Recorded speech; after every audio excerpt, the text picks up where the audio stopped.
La suite du grand journal de Steve Nadjer à écouter sur notre appli mobile Radio J. Place maintenant à l'entretien de cette édition. Catherine Trottmann, bonjour. Bonjour. Et merci d'avoir accepté notre invitation cet après-midi. Vous êtes conseillère municipale socialiste de Strasbourg, une ville dont vous avez été la maire de 1989 à 2001.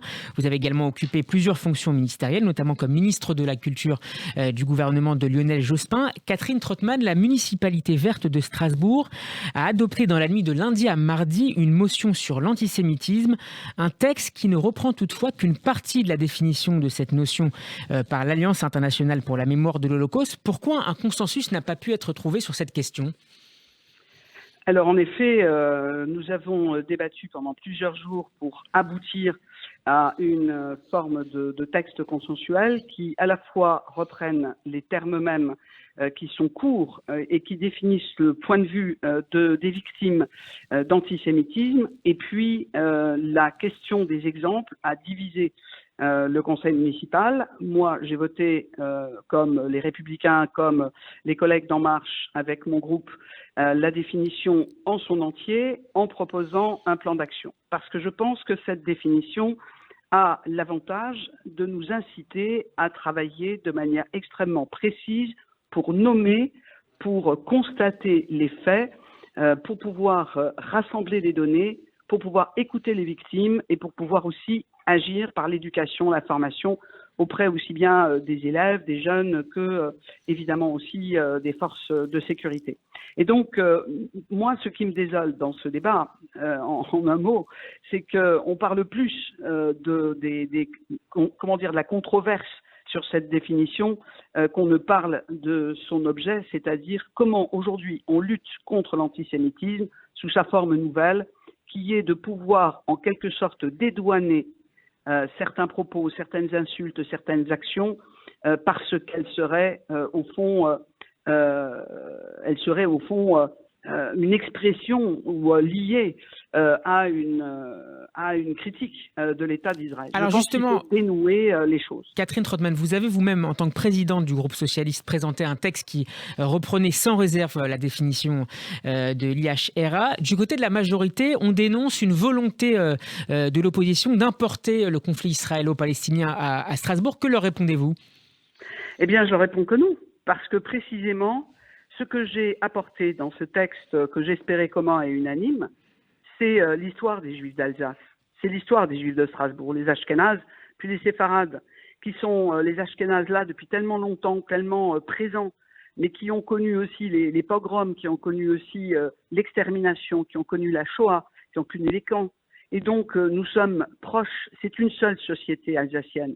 Et donc, lorsqu'il se passe quelque chose pour une famille, pour une personne, pour un couple, comme ça a été le cas récemment, pour des gens qui, depuis 2017, ont déposé 17 plaintes et qui ont encore 9 plaintes en cours d'instruction.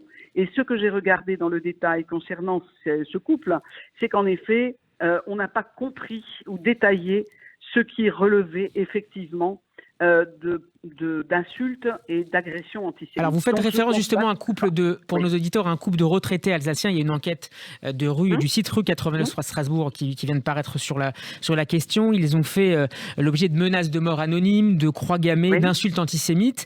Ils ont déposé plainte 17 fois. Est-ce que vous considérez que parfois la justice pêche à reconnaître certaines formes d'antisémitisme dans le pays ? Je pense que oui.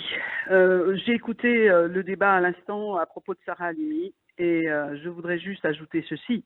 C'est que c'est pour cette femme qui a été une victime tellement brutale de ce geste d'assassinat, de ce meurtre, en même temps un meurtre de femme. Et c'est évidemment un acte, pour moi, vraiment antisémite, mais qui est en plus aussi accentué par cette dimension-là, parce qu'elle ne pouvait pas se défendre, parce qu'elle était en quelque sorte dans l'incapacité de pouvoir faire face à un agresseur.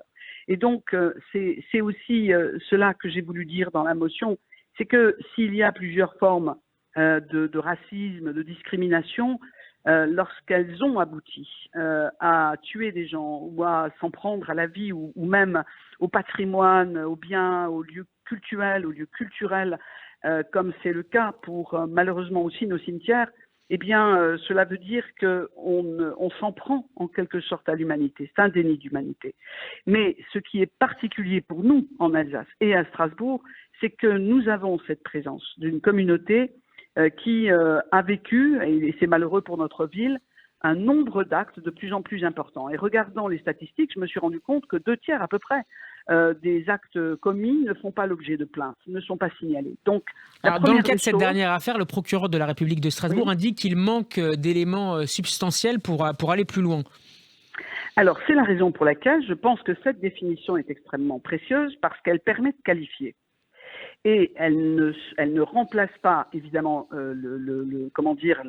la définition pénale d'un acte antisémite réprimé par la loi, mais elle permet de travailler sur ce qui, dans la vie quotidienne, sur le lieu de travail, dans la vie de la cité, peut donner lieu à ce genre de menaces et d'atteinte à la vie privée et aux personnes. Et donc, je pense que c'est là-dessus que nous devons travailler. Pourquoi ? Parce que on voit bien qu'aujourd'hui, on a une augmentation des actes antisémites, des injures, des agressions, et on voit aussi que pour la plupart des Français et des Européens, il y a un lien entre ce qui se passe en Israël et ces agressions. Or, il faut dénouer ce lien.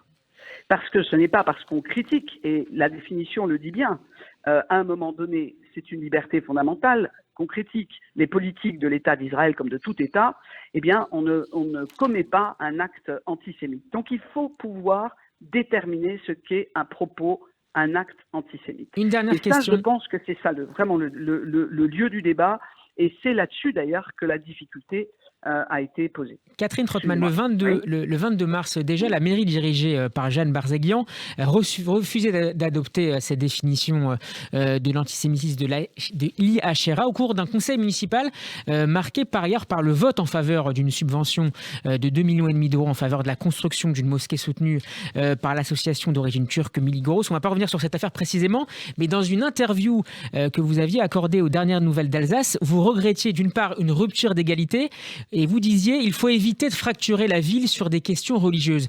Est-ce que c'est à quoi se livre actuellement la mairie actuelle ? Je pense que l'effet a été déflagratoire d'avoir dans le même conseil municipal un vote sur une subvention qui n'était pas appuyée sur l'inscription budgétaire, qui n'était pas non plus respectueuse de nos règles habituelles, puisque les subventions, normalement, avec l'accord de tous les cultes, sont attribuées avant le permis de construire. Il y avait donc danger à pouvoir l'inscrire et problème d'interprétation. Mais ce qu'il y a surtout, je voudrais terminer sur ce point, c'est que je crois qu'il faut réunir les gens, réunir la population dans une action.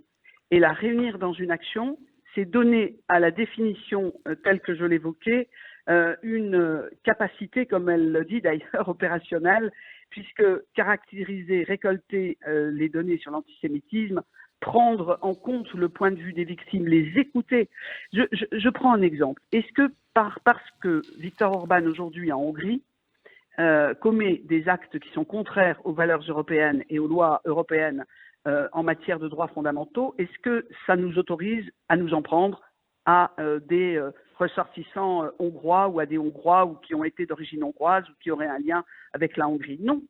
Donc, il doit se passer pour les personnes juives de France et d'Europe la même chose. Et moi, je m'inspire du guide pratique qui a été mis au point par la Commission européenne et l'Agence des droits fondamentaux pour pouvoir entreprendre des coopérations avec d'autres villes, pour pouvoir travailler sur un plan d'action adapté à la population et à la ville dans laquelle on vit, et pour pouvoir éduquer, parce que je pense que la première étape de la lutte est une étape culturelle, est une étape de connaissance, de compréhension, pour pouvoir, 1, écouter les victimes, 2, les accompagner, 3, faciliter leur dépôt de plainte et le jugement. Merci. C'est ça qui aujourd'hui est important. Merci beaucoup Catherine Trottmann d'avoir été mon invitée dans ce grand journal. Je rappelle que vous êtes conseillère municipale de Strasbourg, donc vous avez été la maire, vous êtes également présidente du groupe socialiste.